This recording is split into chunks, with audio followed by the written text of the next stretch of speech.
अस्सलामुअलैकुम दोस्तों, कैसे हैं आप सब। उम्मीद करता हूँ सब खैर खैरियत से होंगे। मेरा नाम है अबरार और आपको अपने चैनल में खुशामदीद कहता हूँ।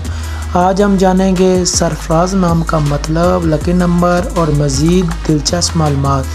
तो बगैर वक्त ज़ाया किए चलते हैं वीडियो की तरफ जाने से पहले आप सबसे गुजारिश है कि आपने अभी तक हमारे चैनल को सब्सक्राइब नहीं किया तो सब्सक्राइब कर दें और साथ में दिए गए बेल आइकन के बटन को दबा दें ताकि हमारी नई आने वाली वीडियो का नोटिफिकेशन सबसे पहले आपको मिल सके। तो चलें स्टार्ट करते हैं वीडियो।